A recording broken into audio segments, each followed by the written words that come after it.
श्रीगुरुभ्यो नमः। नमः सभाभ्यः सभापतिभ्यश्च वो नमः। वागीशाद्याः सुमनसः सर्वार्थानामुपक्रमे यन्नत्वा कृतकृत्यास्यस्तन्नमामि गजाननम्। मालासुधाकुम्भविबोधमुद्रा विद्याविराजत्करवारिजाताम् अपारकारुण्यसुधाम्बुराशिं श्रीशारदाम्बां प्रणतोऽस्मि नित्यम्।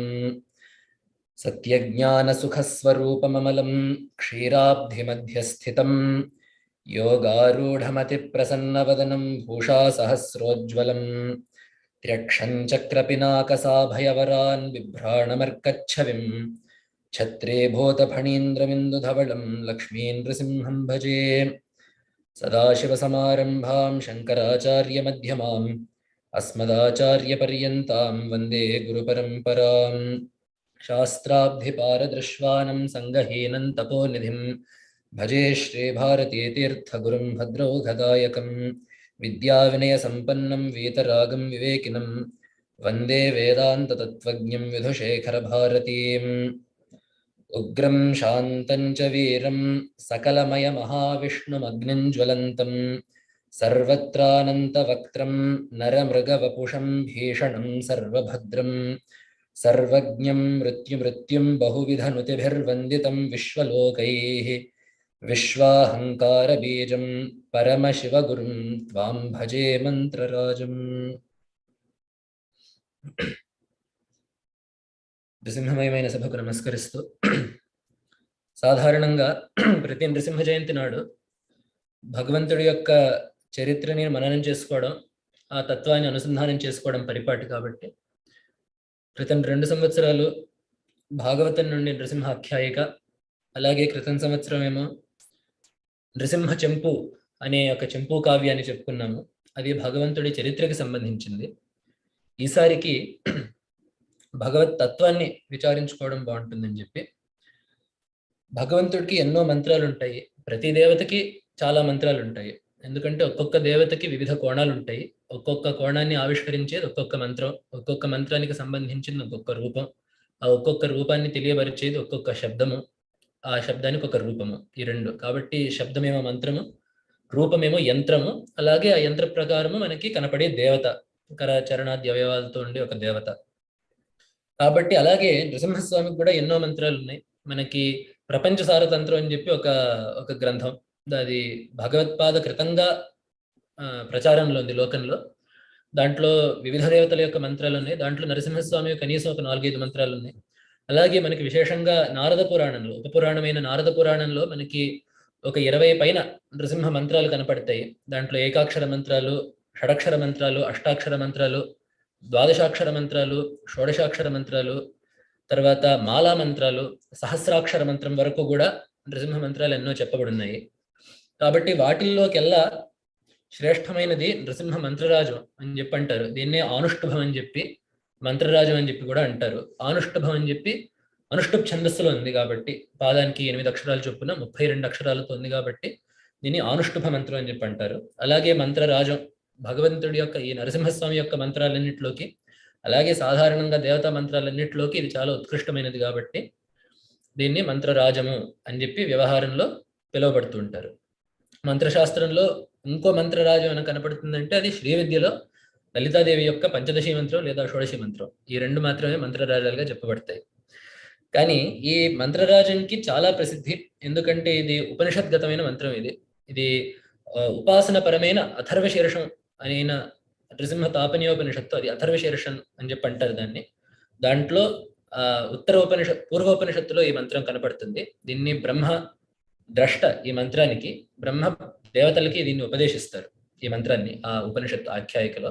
కానీ సాధారణంగా ఈ మంత్రం జపం చేసేటప్పుడు కూడా బ్రహ్మ దీనికి ఋషి, అంటే బ్రహ్మ దీనికి ద్రష్ట. కానీ దీనికి విశేషం ఏంటంటే దీన్ని బ్రహ్మ ద్రష్ట అయినప్పటికీ పరమశివ గురువు అని చెప్పంటారు ఈ మంత్రాన్ని.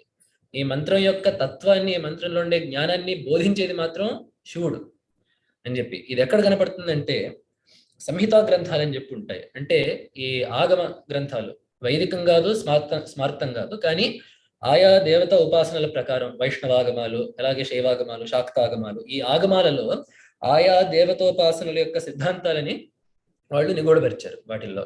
అట్లానే వైష్ణవమైన ఆగమాలు చాలా ఉన్నాయి. వాటిల్లో ప్రసిద్ధమైనది అహిర్బుద్ధ్య సంహిత. అహిర్బుద్ధ్యుడు అంటే శివుడు. అహిర్బుద్ధ్యుడు అంటే శివుడికి ఇంకో నామాంతరం అది. కాబట్టి అహిర్బుద్ధ్య సంహిత అనేది శివకృతంగా ప్రశస్తిలో ఉంది. అంటే శివుడి చెప్పిన జ్ఞానంగా దీంట్లో ఉండే విషయాలన్నీ బోధింపబడుతున్నాయి. దీంట్లో 54, 55 అధ్యాయాల్లో ఈ నృసింహ మంత్రరాజం యొక్క విధి విధానాల్ని బాగా విశదీకరించారు. అలాగే ఈ మంత్రం యొక్క అర్థ నిర్ణయం చేశారు. కాబట్టి ఆ రెండింటిని ఆధారం చేసుకుని ఎంతో కొంతసేపు మాట్లాడుకుందామని. ఈ మంత్రంలో భగవంతుడిని ఉద్దేశించే పదాలు కొన్ని, భక్తుడిని ఉద్దేశించే పదాలు కొన్ని. ఎందుకంటే మంత్రాలని సభాముఖంగా చెప్పకూడదని నియమం కాబట్టి ఉగ్ర శబ్దం, వీర శబ్దము, మహావిష్ణు శబ్దము, జ్వలత్ శబ్దము, సర్వతోముఖ శబ్దము, భీషణ శబ్దము, భద్ర శబ్దము, మృత్యు శబ్దం, ఇవన్నీ భగవంతుడు కన్వయించే శబ్దాలు ఈ మంత్రంలో. అలాగే చివరిలో ఏమో నేను అహం నమామి అనే పదాలు వస్తాయి చివరిలో. అట్లాంటి నృసింహస్వామికి నేను నమస్కరిస్తున్నాను అని చెప్పి. ఇవి పైన అర్థాలు చూసేసుకుంటే మంత్రరాజ పదస్తోత్రం అని చెప్పి ప్రసిద్ధంగా ఒక స్తోత్రం ఉంది. దాంట్లో చక్కగా ఒక్కొక్క శ్లోకంలో ఉగ్రంతన్నమామ్యహం, వీరంతన్నమామ్యహం, సర్వతోముఖంతన్నమామ్యహం, జ్వలంతంతన్నమామ్యహం అని చెప్పి ఆయా పదాలు పెట్టి నేను అట్లాంటి భగవంతుడికి నమస్కరిస్తున్నా అని చెప్పి ఒక స్తోత్రం ప్రసిద్ధిలో ఉంది.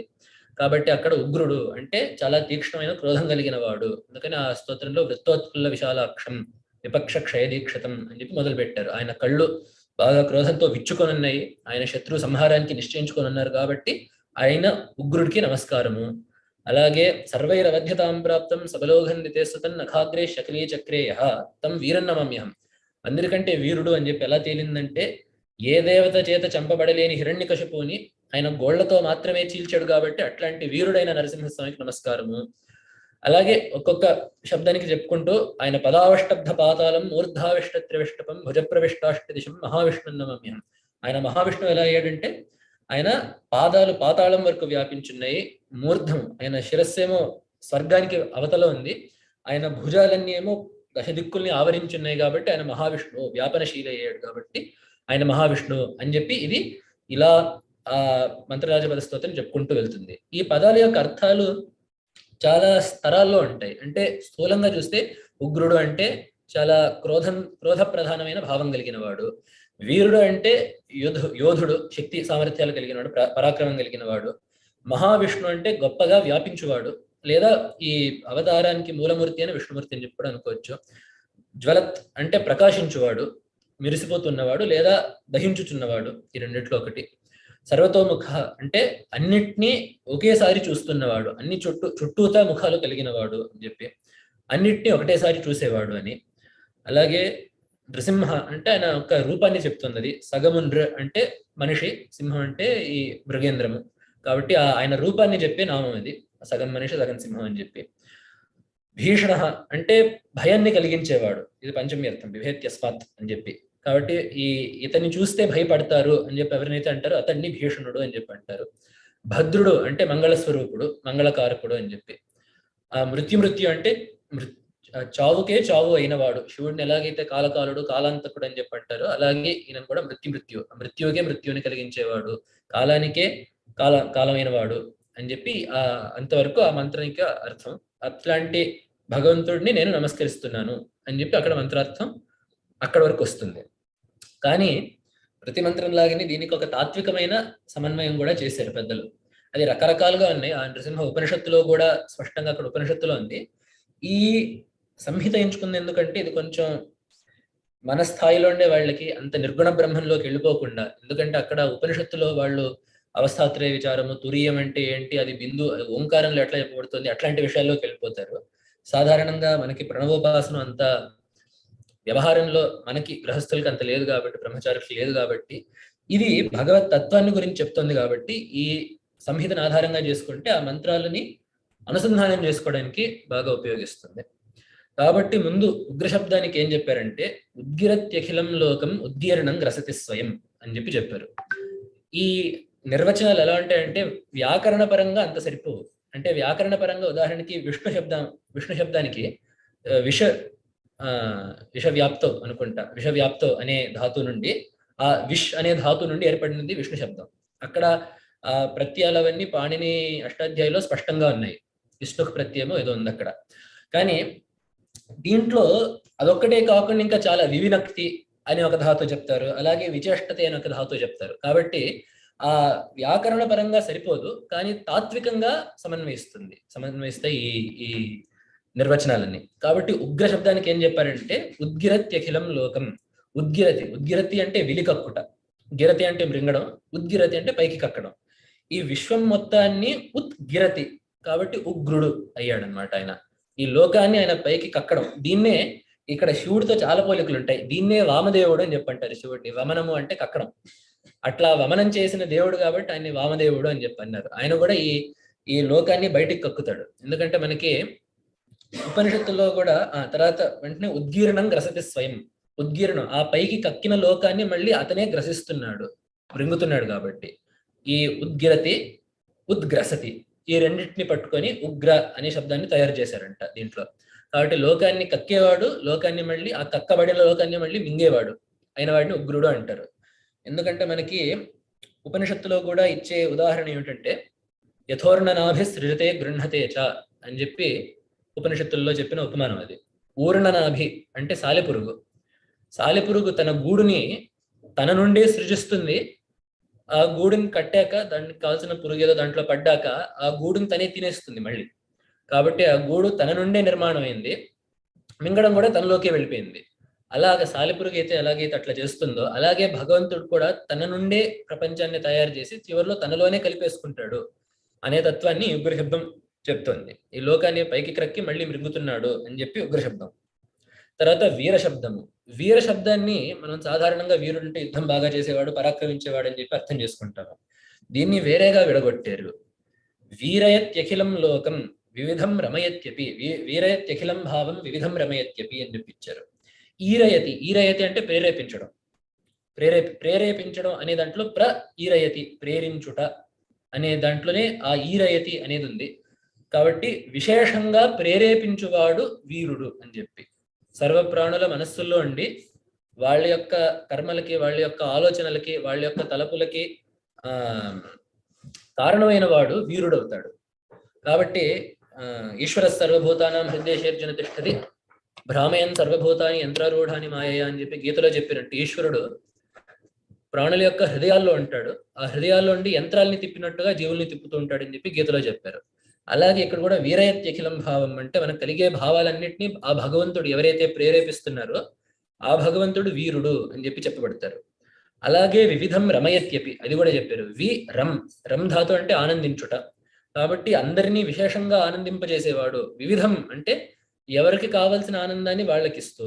ఇంకో అర్థం ఏమిటంటే ఈ లోకంలో చాలా ఆనందాలు ఉన్నాయి, ఒక్కొక్క ఆనందానికి కూడా మూలము ఆ పరమాత్మయే. మనకి తైత్తిరీయోపనిషత్తులో ఆనందవల్లి అని చెప్పి వస్తుంది, ఒక్కొక్క ఆనందం యొక్క ఉత్కృష్టత చెప్పుకుంటూ. మనుష్యానందం అంటే ఒక రకంగా ఉంటుంది, దానిపైన ఏదో గంధర్వానందం, దానిపైన దేవగంధర్వానందం, దానిపైన దేవానందం, దానిపైన ఏదో ఇంద్రానందం, బృహస్పతి ఆనందం, బ్రహ్మానందం, ఈ వరస చెప్పుకుంటూ వెళ్తారు ఆ ఆనందవల్లిలో. ఈ ఈ వివిధమైన ఆనందాలన్నిటికీ కారణము ఆ ఈశ్వరుడు. ఈ వివిధమైన ఆనందాల ద్వారా ఈ ప్రపంచంలో ఉండే సకల జీవరాశుల్ని ఆనందపరుస్తుండేవాడు ఏ భగవంతుడైతే ఉన్నాడో అతడు వీరశబ్దం చేత చెప్పబడుతున్నాడు అని చెప్పి చెప్పారు. తర్వాత మహావిష్ణు అనే పదం వచ్చేసరికి ఇక్కడ ఉపనిషత్ ఈ గ్రంథం రెండు విధాలుగా విభజించింది దాన్ని. ముందు మహా అనే దానికి ఒక 2-3 నిర్వచనాలు చెప్పింది, తర్వాత విష్ణు శబ్దానికి ఒక 2-3 నిర్వచనాలు చెప్పింది, తర్వాత రెండింటిని కలిపింది. ముందు ఏం చెప్పారంటే కాలదేశాద్యవచ్ఛేద విరహాత్ స మహాన్ స్మృత. అతను మహా ఎట్లా అయ్యాడు, మహత్ అంటే పెద్దది అని చెప్పి. పెద్దవాడు ఎట్లా అయ్యాడంటే అతనికి కాలదేశాది అవచ్ఛేదాలు లేవు అని చెప్పి, ఈ కాలానికి మాత్రమే పరిమితుడు లేదా ఈ దేశానికి మాత్రమే పరిమితుడు అని ఎవరినైతే అనలేమో అతడు మహాన్ అని చెప్పి చెప్పబడతాడు. అలాగే ఇంకో 2-3 అర్థాలు ఏం చెప్పారంటే మేహతి అంటే దానం చేయుట, కలిగించుట అని చెప్పి. మేహతిర్ దాన కర్మ స్యాత్, మహాన్ మేహత్యభీప్సితం అని చెప్పి. మేహతి అంటే ఇచ్చుట, కాబట్టి కోరికల్ని ఇచ్చేవాడు మహాన్ అవుతాడు అని చెప్పి ఇంకో ఇది చెప్పారు. అలాగే మహీయతే పరేవ్యోమి, మహీయతే అంటే వృద్ధి చెందుట, ప్రసిద్ధి చెందుట, ప్రాణకెక్కుట అని. కాబట్టి పరాకాశంలో, ఈ దహరాకాశంలో ఈ భగవంతుడు ప్రసిద్ధుడు, అక్కడ ఉండడానికి ఇతను ప్రసిద్ధుడు కాబట్టి అక్కడ మహీయతే కాబట్టి ఇతను మహాన్ అని చెప్పి చెప్పబడుతున్నాడు. ఇట్లా మహాన్ శబ్దానికి రెండు మూడు నిర్వచనాలు చెప్పి, తర్వాత విష్ణు శబ్దానికి వివినక్తి జగత్యస్మిన్ సత్యాసత్య అని చెప్పి, ఈ జగత్తు మొత్తాన్ని సత్ అసత్తుగా విభజించాడు కాబట్టి ఆ వివేకము చేశాడు కాబట్టి అతడు విష్ణువు అయ్యాడని చెప్పి ఒకటి. అలాగే వేవేష్టి అని ఇంకో ధాతు, ఇది అసలైన నిర్వచనం. వేవేష్టి అంటే విశేషంగా వ్యాపించుట, కాబట్టి ఈ లోకాన్ని వ్యాపించున్నాడు కాబట్టి ఇతడు విష్ణువు అని చెప్పి, ఈ రకంగా అసత్య విచేష్టతే, అతనే ఈ అన్ని క్రియలకి కారణంగా ఉన్నవాడు కాబట్టి, అన్ని క్రియలను అతనే చేస్తున్నాడు కాబట్టి, చేష్టలన్నిటికీ కారణం కాబట్టి విచేష్టతే ఇది విష్ణు అని చెప్పి కూడా చెప్తున్నారు. కాబట్టి ఈ మహత్ అర్థాలు తీసుకొని, ఈ విష్ణు అర్థాలు తీసుకొని కలిపితే అది మహావిష్ణువు అవుతాడు. అంటే కాలదేశాదులకు అతీతంగా ఉండి ఈ జీవుల చేష్టలకు కారణమైన వాడు, లేదా లోకాన్ని వ్యాపించున్నవాడు ఇత్యాది అర్థాలు మహావిష్ణు శబ్దానికి అర్థంగా చెప్పారు. అలాగే తర్వాత జ్వలత్ శబ్దానికి హృదయే యోగినాం నిత్యం సూర్యనాం పరమే పదే వితానేషు చ విప్రాణాం యతో జ్వలతి వైస్వయం అని చెప్పి చెప్పారు. జ్వలత్ అనేది దాని తర్వాత పదము, ప్రకాశించేవాడు లేదా దహించువాడు అని చెప్పి. ఇతను ఎక్కడ ప్రకాశిస్తున్నాడంటే హృదయే యోగినాం నిత్యం సూర్యనాం. యోగులు అంటే యోగాభ్యాసం చేసేవాళ్ళు, సూర్యులు అంటే పండితులు. అంటే సాధారణంగా నేను ఎక్కడ వాడతారంటే పరోక్షమైన బ్రహ్మజ్ఞానం కలిగిన వాళ్ళకు వాడతారు. అపరోక్షమైన బ్రహ్మజ్ఞానం అంటే బ్రహ్మాన్ని స్వయంగా అనుభవిస్తున్న వాళ్ళు. పరోక్షమైన బ్రహ్మజ్ఞానం అంటే శాస్త్రాధ్యయనం ద్వారా బ్రహ్మము అంటే ఏంటి, ఆ బ్రహ్మాన్ని తెలుసుకోవడం ఎట్లా, ఆ బ్రహ్మం యొక్క లక్షణాలు ఏంటి అనే విషయాల్ని శాస్త్రాధ్యయనం ద్వారా క్షుణ్ణంగా నిస్సందేహంగా అర్థం చేసుకున్న వాళ్ళని సాధారణంగా పండితులు సూర్యులు అని చెప్పి అంటారు వ్యవహారంలో. కాబట్టి అట్లాంటి వాళ్ళ యొక్క హృదయాల్లో ప్రకాశించేవాడు, మెరిసేవాడు. అలాగే పరమే పదే తద్విష్ణు పరమం పదని చెప్పి వేదంలో చెప్పినట్టు ఆ భగవంతుడి యొక్క పరమమైన స్థానం ఆయన నిర్గుణ స్థితిలో ప్రకాశించేవాడు, అది ఒక అర్థము. అలాగే వితానేషు విప్రాణం, వితానం అంటే యజ్ఞవేదిక. కాబట్టి ఈ విప్రు వేదాధ్యయనం చేసేవాళ్ళు, వాళ్ళు చేసే హోమాల్లో యాగాల్లో వాళ్ళు ఆ యాగ మంటపాల్లో హోమ కుండాల్లో ఏ అగ్నినైతే ఆరాధిస్తున్నారో ఆ అగ్నిగా మెరిసేవాడు ఎవరైతే ఉన్నారో అతడు జ్వలత్ అనే శబ్దం చేత చెప్పబడుతున్నాడు అని చెప్పి చెప్పారు. అలాగే సూర్యాచంద్రమసో వన్హిరితి తేజస్త్రయం పరం ఆవిష్య జ్వలయత్యంత అవతీర్ణో జ్వలత్యపి. ఈ జ్వలతి అంటే ప్రకాశించుట, జ్వలయతి అంటే ప్రకాశింపజేయుట. యథార్థానికి అక్కడ జ్వాలయతి అని చెప్పి ఉండాలి, జ్వలయతి కూడా ఉందేమో ఇక్కడ గ్రంథంలో జ్వలయతి అని చెప్పి రాశారు. కానీ అక్కడ జ్వలయతి అంటే ప్రకాశింప చేయుట, ప్రకాశింప చేసేవాడు కూడా జ్వలత్ అవుతాడు అని చెప్పి రాస్తున్నారు ఇక్కడ. ఎలాగంటే సూర్య చంద్ర అగ్ని వీళ్ళు ముగ్గురు తేజస్సులు. ఈ మూడు తేజస్సుల ద్వారానే ప్రపంచం మొత్తం నడుస్తుంది. సూర్యుడు పగటిపూట కాంతికి కారణం, అలాగే చంద్రుడు ఔషధులకు అలాగే వృక్షాలకి ఇత్యాదుల యొక్క పోషణకి వృద్ధికి కారణం, అలాగే జీవుల లోపలుండి తిన్న ఆహారాన్ని జీర్ణం చేసే శక్తి అగ్ని యొక్క సొత్తు. కాబట్టి ఈ మూడింటిని బట్టి ఆహారం యొక్క ఉత్పత్తి, ఆహారం యొక్క జీర్ణము, ఈ రెండు అవుతున్నాయి. కాబట్టి ఈ ఇద్దరి ద్వారా ఈ ప్రపంచం ఈ ముగ్గురి ద్వారా ప్రపంచం నడుస్తోంది. కాబట్టి వీళ్ళు ముగ్గురిని జ్వలింప చేసేవాడు ఎవరైతే ఉన్నారో, ఈ సూర్యచంద్రాగ్నుల్ని జ్వలింప చేసేవాడు ఎవరైతే ఉన్నారో అతడు జ్వలత్ శబ్దం చేత చెప్పబడుతున్నాడు అని చెప్పి చెప్పారు. అలాగే అసలు కథ ఏంటంటే జ్ఞానాత్మనా స్వరూపేణ జ్వలత్యేకో జగద్గ్రసన్ అని చెప్పి, జ్ఞానంగా ఆత్మలో ఉండి ప్రకాశిస్తుంటాడు కాబట్టి అతడు జ్వలత్తుగా ఉన్నాడు. ఎందుకంటే ఈ బాహ్యమైన జ్యోతులన్నిటికంటే లోపల చైతన్యం అనే జ్యోతి చాలా ముఖ్యం. అందుకనే భగవత్పాదులు ఏకశ్లోకి అని చెప్పి ఒక శ్లోకం రాశారు. వేదాంత సారం మొత్తం ఎన్నో గ్రంథాల్లో రాసినా కూడా ఒక శ్లోకంలో దాన్ని నిక్షిప్తం చేశారు. గురు శిష్య సంవాదం ఒకటి ఉంటుంది. అక్కడ గురువు అడుగుతారు, నీకు వెలుగు ఏంటి, నీకు కాంతి ఏంటి, ఇదే జ్వలత్, నీకు వెలుగు ఏంటి అని చెప్పి అడిగినప్పుడు కిం జ్యోతిస్తవా అని చెప్పి అడుగుతారు గురువు. నీకు ప్రకాశం ఏంటి, నువ్వు దేనివల్ల నువ్వు చూడగలుగుతున్నావు అంటే ఆ శిష్యుడు చెప్తాడు, భానుమాన్ అహని రాత్రో ప్రదీపాధికం, పగటిపూట సూర్యుడు, రాత్రిపూట చంద్రుడు, దీపాలు ఇత్యాదుల వల్ల నేను చూడగలుగుతున్నాను అని చెప్పి అంటాడు శిష్యుడు. అప్పుడు స్యాదేవం, కానీ మరి రవి దీపదర్శన విధో కిం జ్యోతిరాఖ్యాహిమే, నిజమే, మరి నువ్వు సూర్యుడిని, దీపాలని, చంద్రుడిని ఇత్యాదుల్ని చూసేటప్పుడు మరి అప్పుడు నీకెవరు వెలుగునిస్తున్నారు అని చెప్పి అడిగినప్పుడు చక్షుహు అని చెప్పి అంటాడు, నా కన్ను నాకు చూపునిస్తుంది అక్కడ అని చెప్పి అంటాడు. చక్షుహు తస్య నిమీలనాది సమయే కిం అంటే మరి కంటిని మూసినప్పుడు కూడా మన మనస్సుల్లో చాలా భావాలు కనపడతాయి, చాలా దృశ్యాలు కనపడతాయి. మరి కన్నుని మూసినప్పుడు కూడా చూడడానికి ఏది కారణం అవుతుంది అంటే ధీహి, బుద్ధి అని చెప్పి అంటారు.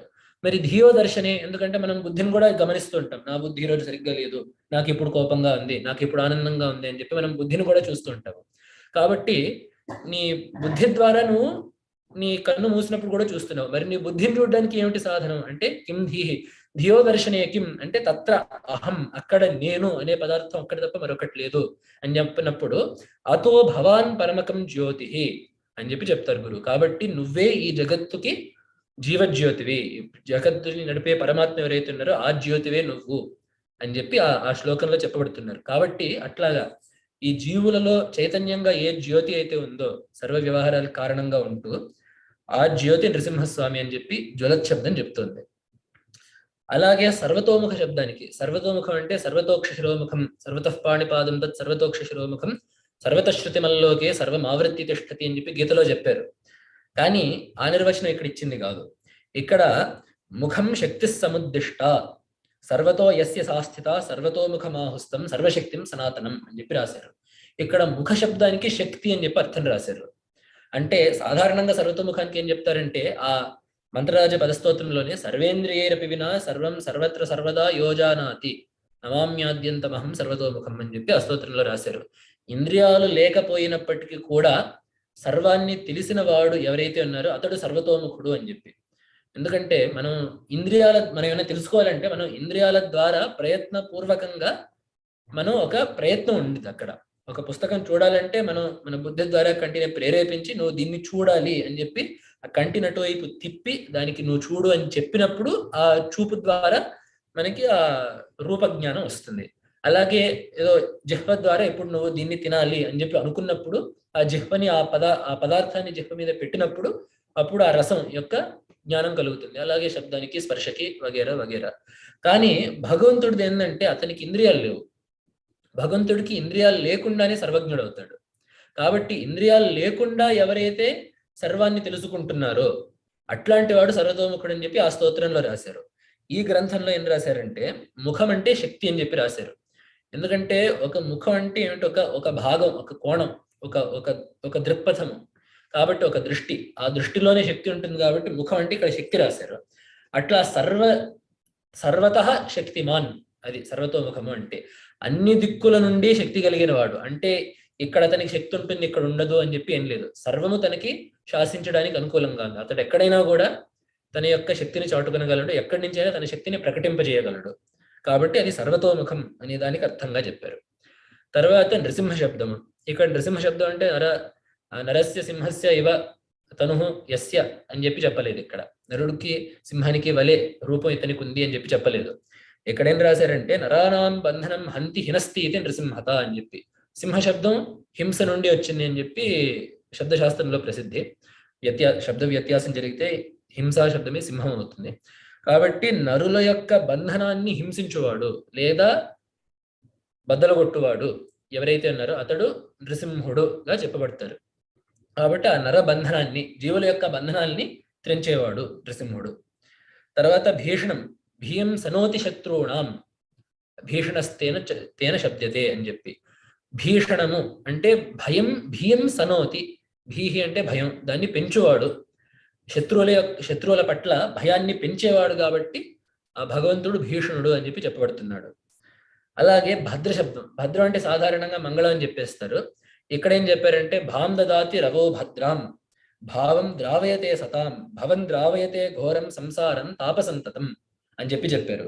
భద్ర అని చెప్పి ఈ శబ్దాన్ని రెండు విధాలుగా విడగొట్టారు. భా అంటే కాంతి, అందుకని మన భారతదేశానికి కాంతి యందు మక్కువ కలిగినది అని చెప్పి ఒక అర్థం వస్తుంది. భారతం అంటే వెలుగులో రమించేది అని చెప్పి ఒక అర్థం వస్తుంది. కాబట్టి భాహ అంటే కాంతి. కాబట్టి భాం దదాతి రవో భద్రాం, సూర్యుడి యందు భద్రమైన భాసాన్ని నింపువాడు కాబట్టి భద్రుడు అని చెప్పి ఒక అర్థం చెప్పారు. అలాగే భావం ద్రావయతే సతాం, సత్పురుషుల యొక్క భావాన్ని ద్రవింపజేస్తాడంట. అంటే ఇతన్ని తలుచుకోగానే సత్పురుషులకి మనస్సు కరిగిపోతుంది. వాళ్ళు ఇతన్ని ధ్యానం చేయంగానే సత్పురుషులు ఎవరినైతే ధ్యానం చేస్తే వాళ్ళ మనస్సు వెంటనే ఆర్ద్రం అవుతుందో, జలధరించడం శత్రువులకి, వీళ్ళకి కరుగుతుందో, ఎవరైతే సత్పురుషుల మనస్సు ఎవరిని తలుస్తే కరుగుతుందో అతడు భావం ద్రావయతే సతాం అని చెప్పి భద్రుడు అవుతున్నాడు. అలాగే భవం ద్రావయతే ఘోరం సంసారం, భవాన్ని ద్రవింపజేయవాడు అంటే సంసారాన్ని నీరుగార్చువాడు అనేది కూడా దీనికి ఒక అర్థంగా చెప్పున్నారు. అది భద్ర శబ్దానికి అర్థంగా రాశారు. చివరిగా మృత్యు శబ్దం. మృత్యురజ్ఞానముద్దిష్టం మృత్యు ప్రాణాపహారక మృత్యు సంసార ఉద్దిష్ట తేషాం మృత్యుర్ యతో హరి.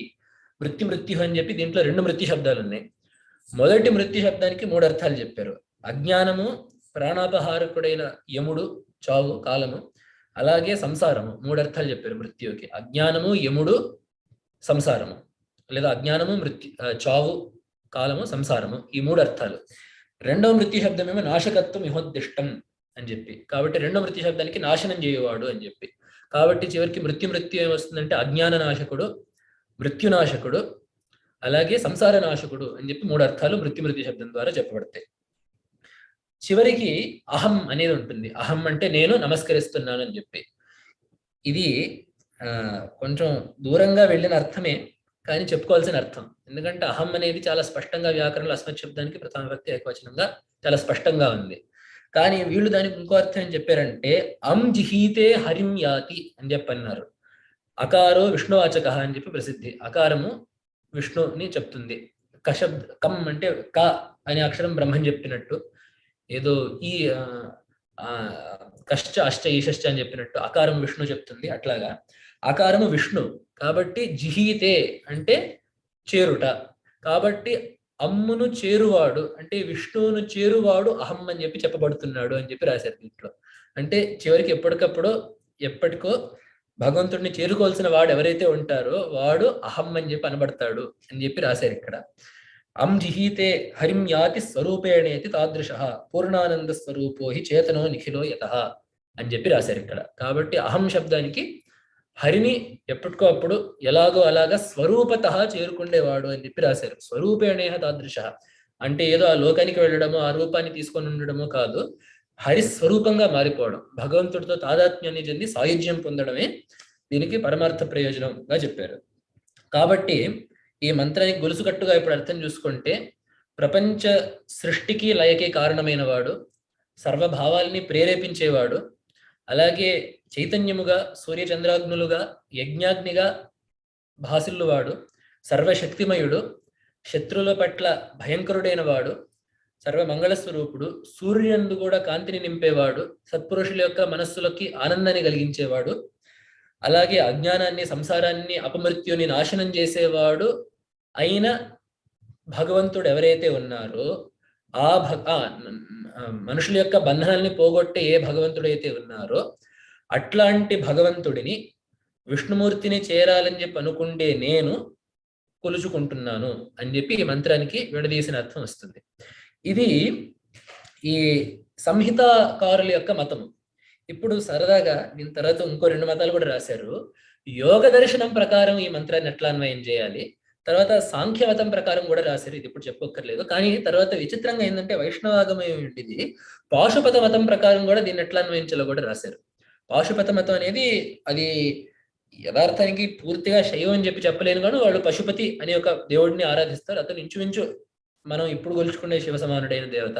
కానీ ఆ పాశుపతం అనేది పూర్తిగా శైవానికంటే వేరే మతం. అది దాన్ని భగవత్పాదులు కూడా సూత్ర భాష్యాదుల్లో వారు పృథక్కుగానే పేర్కొన్నారు దాన్ని. కానీ ఆ పాశుపత మతం ప్రకారం కూడా ఈ మంత్రం యొక్క సమన్వయం చేశారు.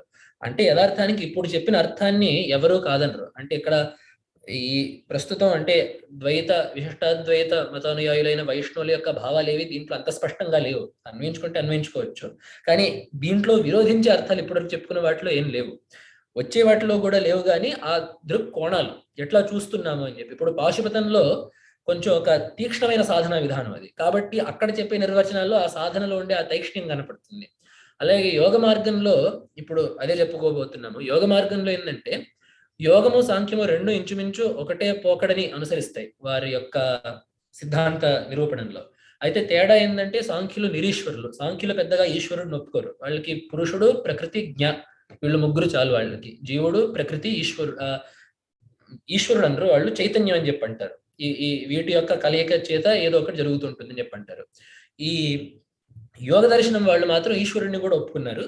ఈ ఈశ్వరుడు ఎట్లా అంటే పురుష విశేష, ఒక విలక్షణమైన పురుషుడు, ఇతనికి కర్మబంధాలు ఉండవు, ఇతడు నిత్య జ్ఞాన స్థితిలో ఉంటాడు, నిత్యముక్తంగా ఉంటాడు అని చెప్పి యోగ దర్శనంలో ఈశ్వరుడి యొక్క స్వరూపం అది. కాబట్టి ఇప్పుడు అట్లాంటి ఈశ్వరుడికి ఈ మంత్రాన్ని ఎలా అన్వయించాలి, అంటే ఈశ్వరుడిని అట్లా చూస్తూ ఈ మంత్రానికి ఎలా అన్వయించాలి అనేది ఇప్పుడు ఈ ఈ సంహితలో రాస్తున్నారు వాళ్ళు.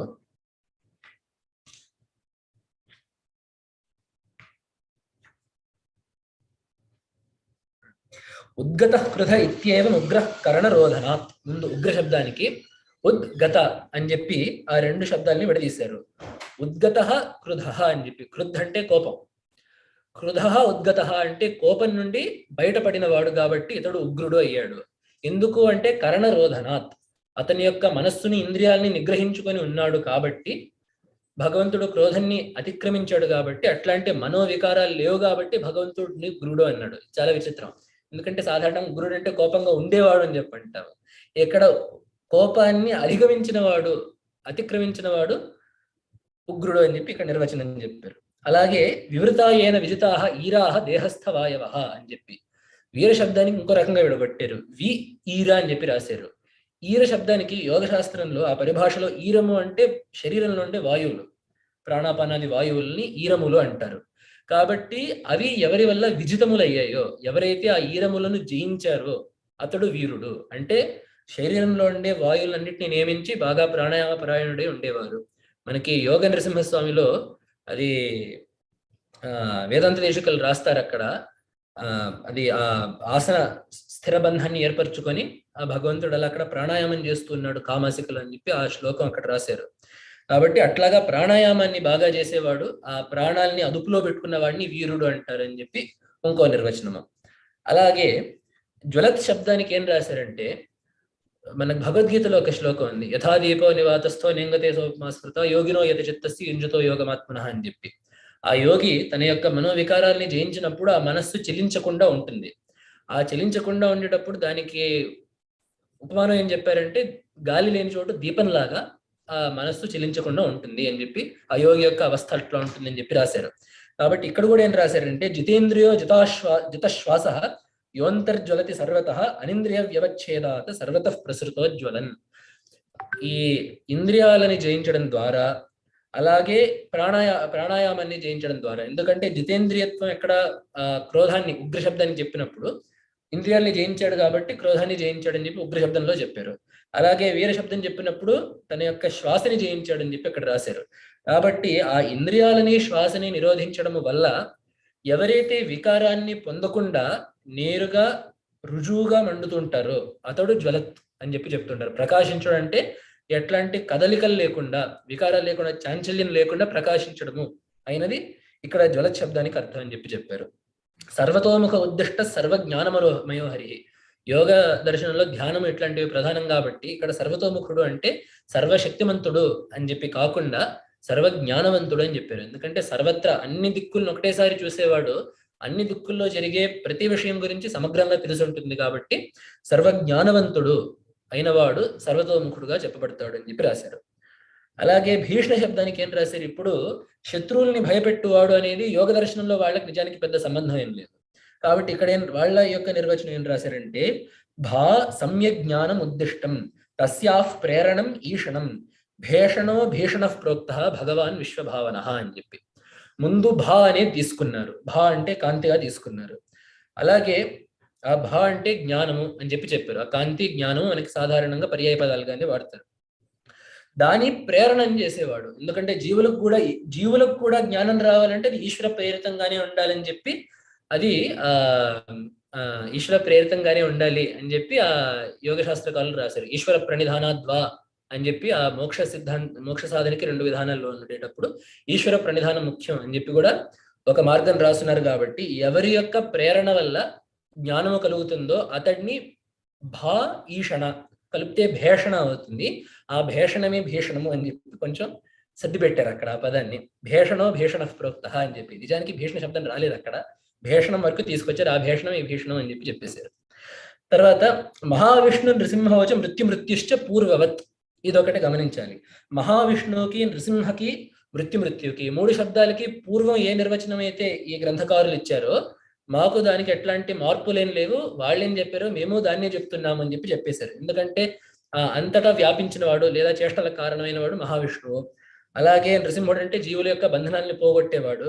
అలాగే మృత్యు అంటే అంతే, సంసారాన్ని అజ్ఞానాన్ని పోగొట్టేవాడు. యోగ దర్శనానికి దీంతో పెద్ద విరోధం ఏం లేదు కాబట్టి దానికి వాళ్ళు ఏ అర్థాలు అయితే చెప్పారో మాకు కూడా ఆ అర్థాలు అభిమతాలు కాబట్టి అక్కడ మేము మార్పులు ఏం చేయట్లేదు అని చెప్పి ఇట్లా యోగపరంగా మళ్ళీ నృసింహ మంత్రాన్ని అన్వయించారు. అలాగే చివరిగా ఆ పాశుపత మతం ద్వారా కూడా వాళ్ళు ఈ మంత్రాన్ని అన్వయిస్తూ ఆ పాశుపత మతం కొద్దిపాటి తామస ఆరాధనతో కూడి ఉంటుంది. కానీ దాంట్లో నియమాలు చాలా ఘోరంగా ఉంటాయి, చాలా కఠినంగా ఉంటాయి. అంటే మనకు సాధారణంగా కొంచెం సాత్వికమైన స్మార్త మార్గంలో ఉండే సాధనాలు లాగా ఉండవు అవి. కాబట్టి అక్కడ ఏం రాశారంటే ఉగ్రవ్రత సమారాధ్య ఉగ్రైత్య విధీయతే అని చెప్పి, ఉగ్రమైన వ్రతాల చేత ఏ దేవుడైతే కొలవబడతాడో, ఏ పశుపతి అయితే కొలవబడతాడో అతడు ఉగ్రుడుగా చెప్పబడుతున్నాడు అని చెప్పి. అలాగే వీరుడు అంటే తత్పార్యత్ర వంద్యత్వం వీరశబ్దేన వర్ణ్యతే అంటే ఆ వ్రతాల చేత కొలవబడే దేవుడు ఉగ్రుడవుతాడు. అట్లాంటి వ్రతాలు చేసే వాళ్ళ చేత పూజింపబడేవాడు వీరుడు అవుతాడు అని చెప్పి. అందుకని కొద్ది తేడా ఏంటంటే, ఒకటి ఆ వ్రతం ఆయనకి సాధనం అవుతుందని చెప్పి ఒకటి, రెండవది ఆ వ్రతాలని అనుష్ఠించే వాళ్ళు అతన్నే పూజిస్తున్నారు అనేది ఆ రెండిట్లో ఉండే వ్యత్యాసం. కాబట్టి అది. మూడవది మలత్రయ ప్రాగభావ సర్వతోముఖ శబ్దిత. సర్వతోముఖ అనే పదానికి వీళ్ళు చెప్పింది ఏంటంటే, ఆ శైవ సిద్ధాంతంలో మలత్రయాభావం ఒకటి ఉండాలి అని చెప్పంటారు. ఈ జీవులకి సాధారణంగా 3 మలాలు ఉంటాయని చెప్పంటారు. అది కార్మమలము, ఆణవ మలము, అలాగే మూడవది మాయిక మలము లేదా మాయీయ మలము అని చెప్పంటారు. మలము అంటే దోషం, ఏదో ఒక దోషం, జీవులకు ఉండే దోషాలు ఈ 3. మొదటి దోషం ఏంటంటే ఆణవ మలము, అంటే అణు సంబంధమైనది. అణు అంటే కొద్దిపాటిది. నేను చాలా కొద్దిపాటి వాడిని, కించిజ్ఞుడిని, నాకు చాలా కొద్దిపాటే తెలుసు, నా శక్తి చాలా అల్పమైనది, నేను ఎప్పటికీ గొప్పవాడిని కాలేను, నేను ఎప్పటికీ ఇట్లానే జీవుడిగానే సంసారంలోనే ఉంటాను, నాకు రాగద్వేషాలతోనే ఉంటాను అని ఏ కించిత్ భావం అయితే ఉంటుందో దాన్ని ఆణవ మలము అని చెప్పి అన్నారు. అలాగే దాని తర్వాత మాయిక మలము, మాయ ద్వారా భేదాన్ని చూడడం అనేది రెండవ దోషం జీవుడికి ఉండేది, అది మాయిక మలము. మూడవది కార్మ మలము, అంటే కర్మలకి నేనే కర్తని నేనే భోక్తని అని చెప్పి కర్మల యందు అభిమానం ఉండడం మూడో మలము. ఈ 3 మలాలుంటే ఎప్పటికీ జీవుడుగానే ఉంటాడు. సాధన ద్వారా ఈ 3 మలాల్ని పోగొట్టుకోవడము ఆ శైవ సిద్ధాంతంలో సాధనకి మార్గము. కాబట్టి భగవంతుడికి మాత్రం ఈ 3 మలాలు ఉండవు. కాబట్టి మలత్రయ ప్రాగభావ సర్వతోముఖ శబ్దిత అని చెప్పి రాశారు. ఇక్కడ చాలా విచిత్రంగా ప్రాగభావ అని చెప్పి రాశారు, మామూలుగా అభావ అని చెప్పి రాయలేదు. ఈ అభావం అంటే లేకపోవట. అభావాల్లోనే చాలా రకాలు ఉన్నాయి. ఇప్పుడు కుండ పుట్టక ముందు కుండ యొక్క లేమి ఒకటి ఉంటుంది, కుండని పగలు కొట్టేసిన తర్వాత కుండ యొక్క లేమి ఒకటి ఉంటుంది. కుండ ఎప్పటికీ బట్ట కాదు, బట్ట కుండ కాదు. కాబట్టి బట్టలో కుండ యొక్క లేముంది, కుండలో బట్ట యొక్క లేముంది. దీన్ని అన్యోన్యాభావం అంటారు. ఇట్లా అభావాలని రకరకాలుగా విడదీశారు శాస్త్రంలో. ప్రాగభావాన్ని ఏమంటారంటే, కుండ పుట్టక ముందు ఇది పుడుతుంది అని చెప్పి తెలిసినప్పుడు అది పుట్టక ముందు ఏ లేమి అయితే ఉంటుందో దాన్ని ప్రాగభావం అంటారు. అంటే ఈ 3 మలత్రయం పుడతాయి కానీ ఇంకా పుట్టలేదు అన్నప్పుడు అనే అవస్థలో మలత్రయ ప్రాగభావము అని చెప్పి అంటారు. అంటే మలత్రయం లేదని చెప్పి కాదు, మలత్రయం ప్రస్తుతం లేదు, ముందు వస్తాయి అని చెప్పి. ఎందుకంటే ఆ ఈశ్వరుడే జీవులుగా వస్తున్నాడు కాబట్టి ఈశ్వరుడి యొక్క స్వతసిద్ధమైన స్థితిలో ఈ మలత్రయం ఉండదు. కానీ అతడు జీవుడిగా మారినప్పుడు ఇవి వస్తాయి కాబట్టి అక్కడ ప్రత్యేకంగా ప్రాగభావం అని చెప్పి రాశారు, మామూలుగా అభావం అని చెప్పకుండా. అతనికి నిజంగా ఆ ఈశ్వరుడికి ఇవి లేవు, కానీ జీవుడిగా మారినప్పుడు ఇవి వస్తాయి అని చెప్పి చెప్తూ మలత్రయ ప్రాగభావ సర్వతోముఖ శబ్దిత అని చెప్పి రాశారు. అలాగే జలశబ్దానికి సంవిద్ ఘనత్వం ఆద్యస్య జలశబ్దేన వర్ణ్యతే. ఇక్కడ సంవిద్ ఘనత్వం ప్రజ్ఞాన ఘన అని చెప్పి అంటారు పరమాత్మని. ఘనము అంటే కరడుగట్టినది, ఘన పదార్థం అంటాం కదా సాలిడ్ ని. ఘనము అంటే మూర్తమైనది అని చెప్పి. కాబట్టి పూర్తి సంవిత్ అంటే జ్ఞానం, పూర్తి జ్ఞానమయమైన స్వరూపం మాత్రమే కలిగిన వాడు జ్వలత్ శబ్దం చేత చెప్పబడుతున్నాడు అని చెప్పి రాశారు. అలాగే భీషణ శబ్దానికి అర్థ పంచక రూపస్తు పాశో భీశబ్ద దర్శిత. ఈ శైవ దర్శనంలో, ఈ శైవ మతంలో ఈ పాశం అనే కాన్సెప్ట్ ఒకటి ఉంది. అంటే పశుపాశ విమోచన అని చెప్పి కూడా అదే చెప్తారు. వాళ్ళకి ఈ జీవుడికి ప్రత్యేకించి జీవతత్వంలో ఇమిడిచి ఉన్న బంధనాల్ని పాశాలు అంటారు. అందుకని ఈ జీవులు అట్లా పాశాల చేత కట్టుబడి ఉన్నారు కాబట్టి జీవులందరూ పశువులు అవుతారు. ఈ పశువులకి పతి పశుపతి అవుతాడు. అమ్మవారు అందుకనే పశుపాశ విమోచని అయింది. కాబట్టి ఈ ఏ అయితే పాశాలు ఉన్నాయో ఆ పాశాలన్నీ భీ శబ్దం చేత చెప్పుకుంటున్నాయి, భయం చేత. ఎందుకంటే ఈ పాశాలు ఉంటేనే జీవుడికి భయం అనేది కలుగుతుంటుంది. కాబట్టి అట్లాంటి భీయం స్యతి, ద్యతి యస్మాత్. స్యతి అంటే ఛేదించుట, చీల్చుట. కాబట్టి భీయం స్యతి, భీని ఛేదించడం. ఆ భీ అంటే పాశాలు. కాబట్టి పాశఛేదనం చేసేవాడు పశుపాశఛిదం వక్తి శబ్దో భీషణ ఇత్యయం. పశుపాశఛేదనం చేసేవాడు భీషణుడు అని చెప్పి ఈ పదానికి అర్థం అని చెప్పి చెప్తున్నారు. అలాగే ఇక్కడ విచిత్రంగా మృత్యు శబ్దానికి చెప్పినప్పుడు శివంకరత్వమీశస్య మృత్యు పదోదితం అని చెప్పి భగవంతుడు మంగళాన్ని కలిగించే తత్వము మృత్యు శబ్దం చేత చెప్పబడుతుంది అని చెప్పి. ఎందుకంటే మనం మృత్యుగా దేన్ని భావిస్తామో అమంగళము, ముగింపులు, సమాప్తులు, మనకి ఇష్టం లేనివన్నీ మృత్యులుగా భావిస్తాము. వాటిలన్నింటినీ నివారించి మనకి మంగళాన్ని ప్రసాదించేవాడు ఎవరైతే ఉన్నారో అతడు శివంకరుడు. శివాన్ని కలిగించేవాడు, మంగళాన్ని కలిగించేవాడు. కాబట్టి శివంకరుడైన వాడు ఎవరైతే ఉన్నారో అతడు మృత్యువుగా చెప్పబడుతున్నారు అని చెప్పి చివరికి ఆ మృత్యు శబ్దాన్ని కూడా చెప్పారు. మహావిష్ణు నృసింహశ్చ పూర్వమేవ ప్రదర్శితౌ అని చెప్పి ఆ ముందు ఆ మహావిష్ణు నృసింహ శబ్దాలకి ఏ అర్థమైతే చెప్పామో ఆ అర్థాన్నే ఇక్కడ మేము తిరిగి వక్కాణిస్తున్నాము అని చెప్పి వీళ్ళు కూడా ఆ అర్థాన్ని వాళ్ళు తిరిగి ప్రదర్శించారు. కాబట్టి ఈ విధంగా వైష్ణవ ఆగమం ప్రకారం ఒక అర్థము, అలాగే యోగ మతం ప్రకారం ఒక అర్థము, అలాగే పాశుపత మతం ప్రకారం ఒక అర్థము, ఇట్లా 3 అర్థాలని చూపించారు. ఇవే కాకుండా మనకి వేరే ఇతర తంత్ర గ్రంథాల్లో ఒక్కొక్క నామానికి ఒక్కొక్క వేదమంత్రాన్ని కూడా చెప్పించుకోమన్నారు. అంటే ఆ పదమన్నా వచ్చే వేదమంత్రము లేదా ఆ పదం యొక్క తత్వాన్నన్నా చెప్పే వేదమంత్రాన్నన్నా ధ్యానించుకోమన్నారు. ఇప్పుడు ఉగ్రశబ్దం వచ్చినప్పుడు మనకు రుద్రంలో వచ్చేది స్తుహిశ్రుతం గర్త సంయువానం మృగన్న భీమపహత్ముగ్రం మృడాచరిత్రే రుద్రస్తవానో మన్యంతే అస్మిన్ నివబంత సేనాహ అని చెప్పి రుద్రంలో వచ్చే మంత్రము.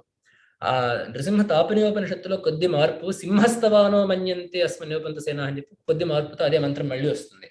అక్కడ ఏమిటి అర్థం అంటే అక్కడ ఉగ్రశబ్దం వచ్చింది కాబట్టి మృగన్న భీమ ఉపహత్నం ఉగ్రం అని చెప్పి ఆ మంత్రంలో ఉగ్రశబ్దం వచ్చింది కాబట్టి ఆ మంత్రాన్ని ఈ నృసింహ మంత్రంలో ఉండే ఉగ్రశబ్దంతో అనుసంధానించి జపం చేసుకోమని చెప్పి ఒక విధానం ఉంది. అక్కడ ఏంటంటే స్తుహి, ఓ జిహ్వ, ఓ వాక్క, పొగుడు. ఎవరిని పొగడాలంటే గర్త సదం.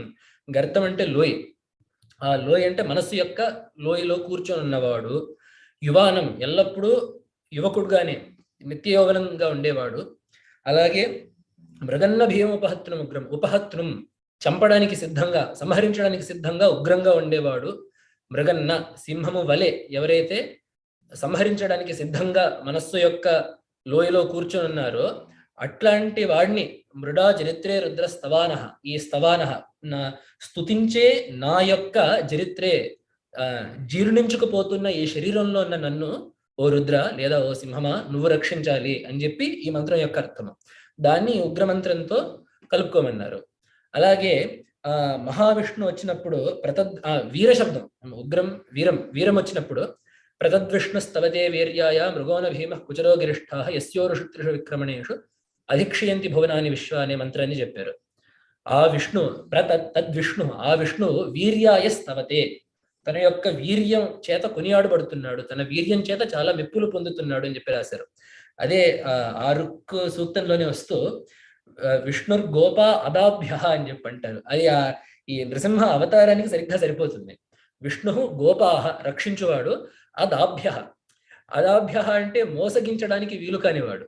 అంటే హిరణ్యకశిపుడు ఎన్ని డొంక తిరుగుళ్ళు తిరిగినా కూడా విష్ణుమూర్తిని మాత్రం దాటలేకపోయాడు. కాబట్టి అదాభ్య అంటే, దాభ్యుడు అంటే మోసగించడానికి వీలైనవాడు, అదాభ్య మోసగించడానికి వీలు కానివాడు. కాబట్టి అట్లాంటి ఆ సూక్తంలో వచ్చే మంత్రం ఇది. ఆ విష్ణు వీర్యాయ స్తవతే, తన యొక్క వీర్యం చేత, తన యొక్క శక్తి చేత స్తుతింపబడుతున్నాడు. ఎందుకు అంటే యస్యోరుషు త్రిషు విక్రమణేషు, ఎవరి యొక్క 3 విక్రమాలలో అధిక్షయంతి భువనాని విశ్వ, అన్ని లోకాలు ఆధారం చేసుకొని ఉన్నాయి కాబట్టి ఆ విష్ణు యొక్క వీర్యము పొగడబడుతుంది, ఆ విష్ణు వీర్యం చేత పొగడబడుతున్నాడు అని చెప్పి.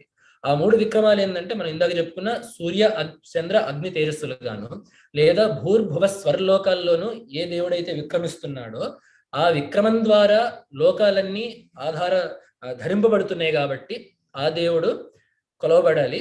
యస్యోరుషు త్రివిషు అధిక్షయంతి భువన విశ్వ అలాగే ఆ మంత్రాన్ని అక్కడ చెప్పారు. అలాగే అక్కడ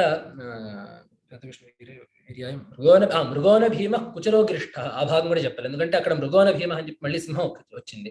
సింహం వలె భయంకరమైన వాడు, కుచరో గిరిష్ఠ. గిరిష్ఠ అంటే గిరిలో ఉండేవాడు. అక్కడ రెండు అర్థాలు చెప్పారు. గిరి అంటే వాక్కు ఎందు అని చెప్పి కూడా అర్థం ఉంది. గిర్ అనేది వాక్కుకు అర్థం.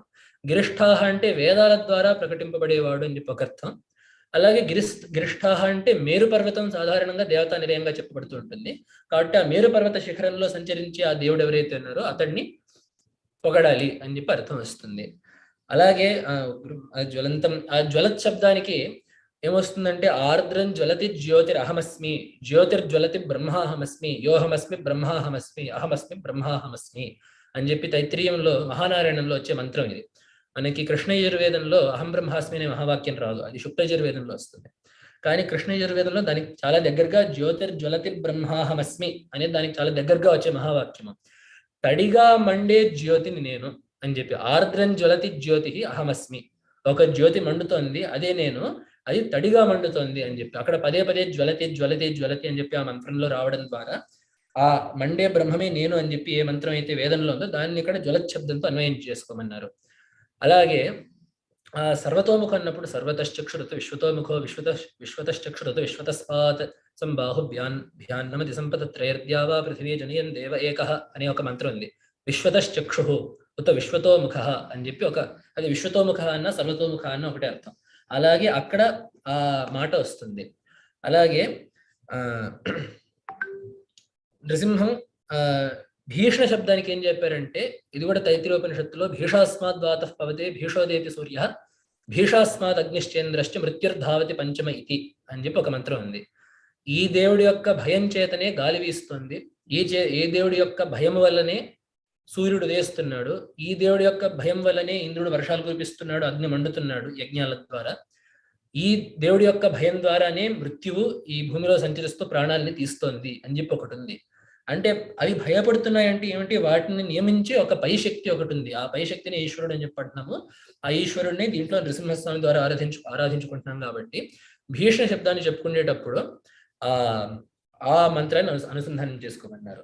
భద్రానికేమో భద్రం కర్ణేభి శృణుయామ దేవాహ అనే మంత్రాన్ని అనుసంధానించుకోమన్నారు. భద్రం కర్ణేభి శృణుయామ దేవాహ, ఓ దేవతలారా మేము చెవుల ద్వారా భద్రాన్ని వినాలి. అలాగే భద్రం పశ్యేమ అక్షిభి యజత్రాహ, ఓ యజ్ఞాన్ని రక్షించే దేవతలారా మేము కళ్ళ ద్వారా కూడా మేము భద్రాన్ని చూడాలి. స్థిరైరంగై తుష్టువాంస తనూభి, మేము నిన్ను పొగుడుతూ ఉండాలి. ఎట్లా పొగుడుతూ ఉండాలంటే సుష్టుగా బలంగా రోగాలు లేకుండా ఉండే శరీరాలతో మిమ్మల్ని పొగుడుతూ ఉండాలి. వ్యశేమ దేవహితం యదాయు, మా ఆయువుని మేము దేవహితం కోసం గడపాలి. దేవహితం అంటే ఏంటి, ఆ యజ్ఞాలని చేసుకుంటూ భూతయజ్ఞం, దేవయజ్ఞం, మనుష్యయజ్ఞం ఇత్యాది యజ్ఞాలని చేసుకుంటూ మేము దీర్ఘాయుని గడపాలి అని చెప్పి. అలాగే స్వస్తిన ఇంద్రో వృద్ధశ్రవాహ, బాగా వృద్ధశ్రవుడైన ఇంద్రుడు మాకు స్వస్తి కలిగించుగాక. వృద్ధశ్రవాహ అంటే ఏంటి, వృద్ధుల యొక్క వినికిడిలో ఉండేవాడు. అంటే మహాత్ములు జ్ఞానులు ఎవరి గురించి అయితే చెప్పుకుంటూ ఉంటారో ఆ ఇంద్రుడు మాకు శుభాన్ని కలిగించుగాక. స్వస్తిన ఇంద్రో వృద్ధశ్రవాహ. స్వస్తిన పూషా విశ్వవేదాహ, సర్వాన్ని తెలిసిన సూర్యుడు, విశ్వవేదాహ పూష, సర్వాన్ని తెలిసిన సూర్యుడు మాకు స్వస్తి కలిగించుగాక. స్వస్తిన స్తార్క్ష్యో అరిష్టనేమి, అరిష్టాల పట్ల, ఆపదల పట్ల నేమి, చక్రంలాగా వాటిని బ్రద్దలు కొట్టేవాడు అయిన తార్క్ష్యుడు, గరుత్మంతుడు అని చెప్పి ఒక అర్థం చెప్పుకోవచ్చు. అయిన వాడు మాకు స్వస్తి కలిగించుగాక. స్వస్తిన స్తార్క్ష్య అష్టనేమి. స్వస్తినో బృహస్పతి దదాతు, అలాగే బృహస్పతి, వాక్కుకి అధిపతి అయిన బృహస్పతి మాకు స్వస్తినివ్వుగాక అనే శాంతి మంత్రం ప్రసిద్ధిలో ఉంది లోకంలో. ఆ మంత్రం యొక్క అర్థాన్ని, దీనికి ఈ అథర్వ శీర్షానికి కూడా అదే మంగళాచరణంగా వాడతారు. అథర్వ వేదంలో వచ్చే ఉపనిషత్తులన్నిటికీ భద్రం కర్ణేభి అనే మంత్రమే ముందు మంగళ మంత్రంగా ఉంటుంది, ఆ మంగళాచరణంగా ఉంటుంది. దాంట్లో అది 2 సార్లు వచ్చినప్పుడు ఒక్కొక్క స్వస్తికి అర్థం ఏమిటో రాస్తారు. అంటే ఇంద్రుడిని స్వస్తి అడిగేటప్పుడు ఆ స్వస్తి యొక్క అర్థం వేరు, అలాగే సూర్యుడిని స్వస్తి అడిగినప్పుడు ఆ స్వస్తి వేరు, తార్క్షుడిని అడిగినప్పుడు వేరు. ఈ భేదాలన్నీ అక్కడ భగవత్పాదులు రాస్తారు, తర్వాత విద్యారణ్య స్వామి కూడా రాస్తారు ఆయా భాష్య భాగాల్లో. అలాగే మృత్యుం అనే దగ్గర 2 మంత్రాలు ఉన్నాయి. ఒకటి యస్య ఛాయామృతం యో మృత్యుస్తస్మై దేవాయ హవిషా విధేమ అని చెప్పి ఒక మంత్రం వస్తుంది. ఏ దేవుడి యొక్క ఛాయ అమృతమో, ఏ దేవుడు మృత్యువో ఆ దేవుడికి మేము హవిస్సును అర్పణ చేస్తున్నాము అని చెప్పి ఉంటుంది. అతని యొక్క ఛాయ అమృతము అంటే ఏంటంటే, అతని ఛాయ అంటే ఏంటి? అతని యొక్క స్వరూపం, అతని యొక్క నీడ, అతని యొక్క నీడ అమృతమైనది. అంటే అక్కడ ఏ భయానికి దుఃఖానికి తావులేనిది. అట్లాంటి దేవుడు ఎవరైతే ఉన్నారో, అలాగే యో మృత్యు ఇప్పుడు చెప్పుకున్న మృత్యు అర్థం ఏదైతే ఉందో, అట్లాంటి దేవుడికి మేము హవిస్సుని ఇస్తున్నామని చెప్పి ఒక మంత్రాన్ని అన్వయించుకోమన్నారు మృత్యు శబ్దానికి. ఇంకోటి ఏమనుకోమన్నారంటే త్ర్యంబకం యజామహే కూడా ఒకటి చెప్పుకోమన్నారు. సుగంధిం పుష్టివర్ధనం త్ర్యంబకం యజామహే. సుగంధి సద్వాసనలతోనూ పుష్టివర్ధనము మనకి యొక్క పోషణని కలిగించే త్ర్యంబకుడు, 3 కళ్ళవాడు ఎవరైతే ఉన్నారో అతనికి మేము అతన్ని ఉద్దేశించి మేము యాగం చేస్తున్నాము. ఉర్వారుకమివ బంధనాత్ మృత్యోర్ముక్షియ మా మృతాత్ అని చెప్పి ఆ పండు ఎలాగైతే చెట్టు నుండి సహజంగా రాలుతుందో, నన్ను ఈ దేహం నుండి అంత సహజంగా తీసేయాలి. ఈ రుద్రంలో కూడా మామాహిగుంసీహి అని చెప్పి వస్తుంది. నన్ను ఈ ప్రాణ మామాహిగుంసీహి అని చెప్పి వస్తుంది. ఎక్కడ వస్తుంది? రుద్రంలో ఒక మంత్రం వస్తుంది అక్కడ అని చెప్పి, నన్ను ఈ శరీరం నుండి బయటికి లాగినప్పుడు నన్ను ఎక్కువగా హింసించవద్దు, ఈ అనాయాసంగా నాకు మరణాన్ని ప్రసాదించు అని చెప్పి ఒక మంత్రం ఉంటుంది రుద్రం. ఆ మంత్రాన్ని కూడా జోడించి ఇక్కడ దాన్ని మృత్యుకి చెప్పుకోమన్నారు. అలాగే అహన్నవామి అనే వాటికి కూడా చెప్పుకోమన్నారు. కాబట్టి ఈ ఉపాసనలన్నిటి ద్వారా ఏం చేపిస్తారంటే, ఆ మంత్రాన్ని జపం చేసుకుంటే ప్రత్యేకించి ఇట్లాంటి మంత్రాలు, కొన్ని మంత్రాలు బీజాక్షరాలు మాత్రమే ఉంటాయి. ఇప్పుడు నృసింహ ఏకాక్షరను లేదా శ్రీ విద్యలో ఉండే చాలా మంత్రాల్లో మనకి అర్థమయ్యే పదాలు ఉండవు. చాలా మటుకు బీజాక్షరాల వరసనే ఉంటుంది. ఆ పంచదశి షోడశి అట్లాంటి మంత్రాలే ఉంటాయి. వరుసగా బీజాక్షరాలు ఉండే మంత్రాల్లో ఒక సౌకర్యం ఉంది, ఒక ఇబ్బంది ఉంది. మనకి దానికి అర్థం తెలియదు కాబట్టి మన మనస్సు దాన్ని ఆవర్తనం చేసేటప్పుడు ఒక ఘాట్లో పడిపోతుంది, అదే ధోరణిలో వెళ్ళిపోతుంటుంది. అది ఒక ప్రయోజనం. కానీ ఇబ్బంది ఏమిటంటే, మనస్సు ఒక దారిలో వెళ్ళిపోవడం అలవాటు పడిందంటే దృష్టి అక్కడ ఉండదు. మనస్సు అంటే ఆ జపం నడుస్తుంటుంది కానీ దృష్టి అక్కడ ఉండదు. కాబట్టి ఇట్లాంటి మంత్రాల్లో ప్రయోజనం ఏమిటంటే, అది ఈ నృసింహ మంత్రం చాలా పొడుగుది, 32 అక్షరాలంటే అది అక్షరలక్ష చేయడానికి ఇంచుమించు 5 ఏళ్ళో 6 ఏళ్ళో పడుతుంది. రోజుకి 108 200 చేసుకుంటే. కాబట్టి చాలా పురస్చరణ చేయడం కూడా చాలా పెద్దైన మంత్రం ఇది. అలాగే రోజుకు కూడా సహస్రం చేయాలంటే కూడా చాలాసేపు పడుతుంది. కాబట్టి ఇది ఆ రకంగా కొంచెం పొడుగు మంత్రం అయినప్పటికీ దీంట్లో ఉండే సౌకర్యం ఏంటంటే, ఆ మంత్ర జపం చేసుకునేటంతసేపు ఇంత అర్థాన్ని మననం చేసుకోవడానికి ఉంటుంది. పైగా ఒక అర్థం అయిపోయిందంటే ఇంకో అర్థం కూడా వెళ్ళొచ్చు. ప్రతి పదానికి 4-5 అర్థాలు చెప్పారు కాబట్టి ఈ అర్థాన్ని మననం చేసుకుంటూ జపం చేస్తుంటే మనసు నిలుస్తుంది. కొంతమందికి అంటే రకరకాల దారులు, కొంతమందికి ఒక రూపం చూస్తే మనసు నిలబడుతుంది. కానీ చివరికి సర్వం కర్మాఖిలం పార్థ జ్ఞానే పరిసమాప్యతే చెప్పినట్టు చివరికి తత్వంలోకి వెళ్ళాలి. కాబట్టి ఆ తత్వాన్ని అనుసంధానం చేసుకోవడానికి కూడా వీలుగా ఈ పదాలను ఎట్లా తయారు చేశారంటే, ఒక పట్ల నృసింహస్వామికి అన్వయిస్తూ, ఇంకో పట్ల శుద్ధమైన బ్రహ్మానికి అన్వయిస్తూ, అలాగే దీంట్లో చూపించినట్టు యోగాన్ని అభ్యాసం చేసే వాళ్ళకి యోగంలో ఈశ్వరుడు ఎలాగైతే ఉంటారో అట్లాంటి ఈశ్వరుడికి పట్ల, అలాగే ఒకవేళ పాశుపత వ్రతం చేసే వాళ్ళు ఉంటే పశుపతితో దీన్ని ఎట్లా అన్వయించుకోవచ్చు చూపిస్తూ, సరే వైష్ణవులకి విష్ణుమూర్తి పట్ల దీన్ని ఎలా అన్వయించుకోవాలో చూపిస్తూ ఎలాగో చేస్తున్నారు. ఇంకా చాలా సులువుగా ఇట్లా ఇంత లోతులో కూడా వెళ్లకుండా చేయాలని చెప్పి మనకి ఈ సంహితలోనే అగ్రమ భాగంలో మంత్రరాజ పదస్తోత్రాన్ని ఇచ్చారు. ఒకసారి లఘుగా దాన్ని అర్థం చెప్పేసుకొని ముగిద్దాము. అది ఎట్లా ఉంటుందంటే, అందరికీ పారాయణ యోగ్యమైనది అది. అంటే చాలా మందికి పదాలు చెప్పుకోవచ్చు చెప్పుకోకూడదు అనే భయం ఉంటుంది ఈ స్తోత్రాలు ఉండేటప్పుడు. దీంట్లో మంత్రంలో ఉండే స్తోత్రాలని పెట్టి, మంత్రంలో ఉండే పదాలని పెట్టి ఆ స్తోత్రాలకి మంత్రత్వాన్ని సిద్ధింపజేస్తూ మంత్రాలకు కావాల్సిన నియమాలు లేకుండా చేశారు ఋషులు.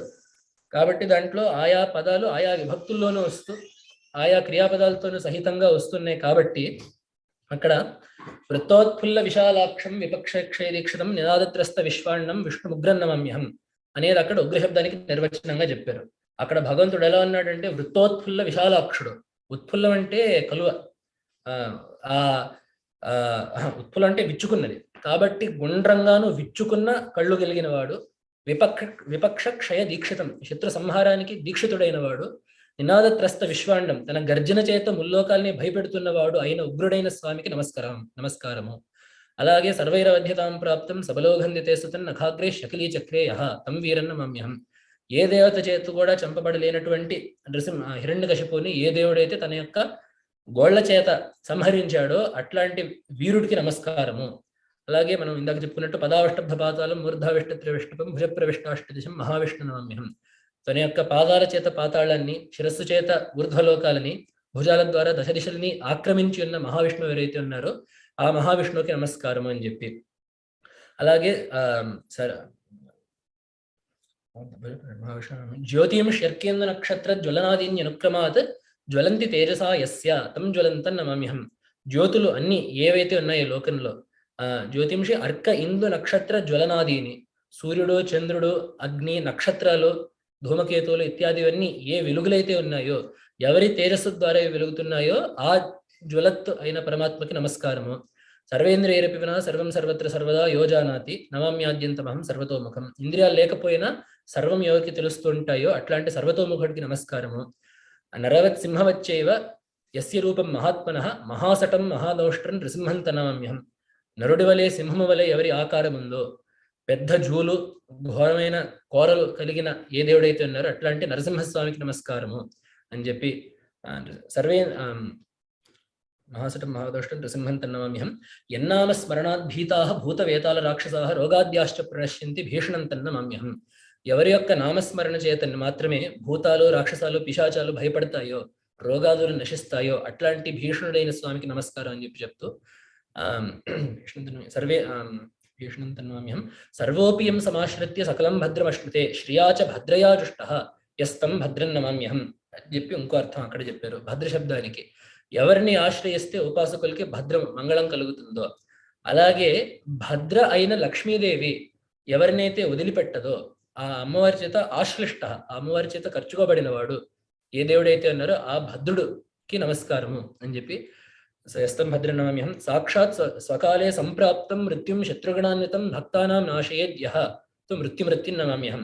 అది మృత్యు సరి అయిన సమయంలో వచ్చినప్పటికీ, సాక్షాత్తు మీద ముంచుకు పడుతున్నప్పటికీ, శత్రుగణాన్వితం చుట్టూరు శత్రువులు చుట్టుముట్టినప్పటికీ ఎవరిని తలుచుకుంటే భక్తులకి మృత్యు భయం అనేది తొలుగుతుందో అట్లాంటి మృత్యు అయిన స్వామికి నమస్కారము. అలాగే తర్వాత నమామి అహం, ఆ రెండు మాటలు కూడా ఒక్కొక్క శ్లోకం రాశారు. నమస్కారం అంటే ఏంటి అంటే, నమస్కారాత్మకం యస్మై విధాయాత్మ నివేదనం త్యక్త దుఃఖో కిలాన్ కామాన్ అశ్నుతే తం నమామ్యహం. నమస్కారం అంటే ఏంటి? ఆ ఆత్మ నివేదనం, మనకి నవవిధ భక్తుల్లో చివరికి చెప్పే ఆత్మ నివేదనం, తనని తాను సమర్పించుకోవడం ఏదైతే ఉందో ఆ ప్రహ్వీభావము, ఆ భగవంతుడికి తల వంచి నమస్కారం చేయడం అని చెప్పి ఏదైతే ఉందో అది నమస్కారంకి అర్థము. కాబట్టి నమామి అంటే నేను అట్లా నన్ను నేను సమర్పించుకుంటున్నాను అనే అర్థాన్ని చెప్పేది. ఎవరికి ఇట్లాంటి నమస్కారము చేయడము వల్ల దుఃఖాలు పోయి కోరికలన్నీ కడతీరుతాయో అట్లాంటి భగవంతుడికి నేను నమామి, నేను నమస్కరిస్తున్నాను. అహం అంటే ఏంటంటే నమామ్యహం నమస్కారాత్మకం యస్మై విధాయాత్మ నివేదనం త్యక్తోక్లాన్ కామాశ్నుతే నమామ్యహం. దాసభూతా స్వతః సర్వే హ్యాత్మనః పరమాత్మనః అతోహమపి తే దాసః ఇతి మత్వా నమామ్యహం. ఇది కొంచెం శేష భావంలోనే ఉంచారు దీన్ని.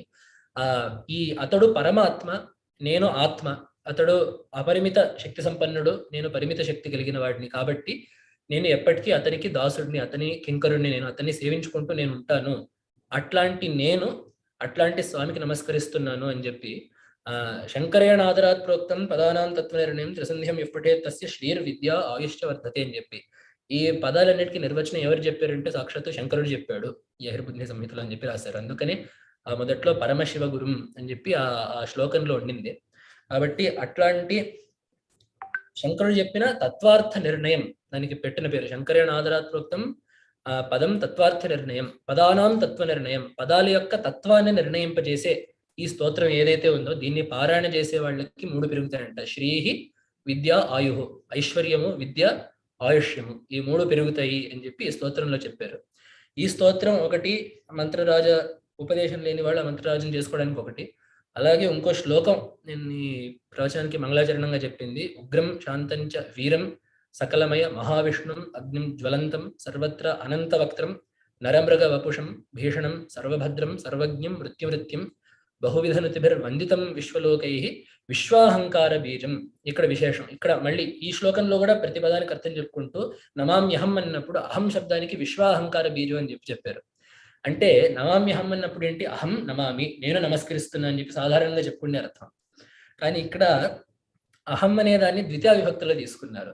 అంటే అహం అంటే నేను, దీన్ని స్వరూప గ్రహణం చేశారు. అంటే దీన్ని విభక్తిగా తీసుకోకుండా ఉన్న పదాన్ని ఉన్న పదంగా తీసుకున్నారు. అహం అంటే నేను, కాబట్టి నేనుగా ఏదైతే ఉందో దాని ద్వితీయ విభక్తిలో పెట్టినప్పుడు కూడా అహమ్మే అవుతుంది అప్పుడు అది. కాబట్టి అహం నమామి అంటే నేనుగా అందరిలో ఏదైతే ఉందో దానికి నమస్కరిస్తున్నాను అని చెప్పి. విశ్వ అహంకార బీజం, విశ్వలకు అందరికీ అహం అనే ప్రత్యయానికి, అహం అనే ఆలోచనకి ఏదైతే బీజముగా ఉందో అట్లాంటి నరసింహస్వామికి నమస్కరిస్తానని చెప్పి అక్కడ రాశారు. విశ్వాహంకార బీజం పరమశివ గురుం, పరమశివో గురుర్యస్య మంత్రస్య, ఏ శివుడు ఏ మంత్రానికి అయితే గురువు అట్లాంటి మంత్రరాజానికి నమస్కరిస్తున్నాను అని చెప్పి. కాబట్టి అట్లాంటి మంత్రరాజాన్ని శ్లోకేన అథవా మంత్రేణ జపించుకుంటూ ఇట్లానే ఏటా భగవంతుడిని ఇంటికి పిలుచుకుంటూ కొలుచుకుంటూ ఉండాలని చెప్పి మనవి చేస్తే ఇక్కడికి స్వస్తి. శ్రీమత్పయోనిధి నికేతన చక్రపాణే భోగేంద్ర భోగమణి రాజిత పుణ్యమూర్తే యోగేశ శాశ్వత శరణ్య భవాబ్ధిపోత లక్ష్మీ నృసింహ మమ దేహి కరావలంబం. ఇత మాతా నృసింహశ్చ పితా నృసింహః భ్రాతా నృసింహశ్చ సఖా నృసింహః విద్యా నృసింహో ద్రవిణ నృసింహः స్వామీ నృసింహः సకల నృసింహः ఇతో నృసింహः పరతో నృసింహः యతో యతో యామి తతో నృసింహः బహిర్నృసింహో హృదయే నృసింహः నృసింహమాదిం శరణం ప్రపద్యే.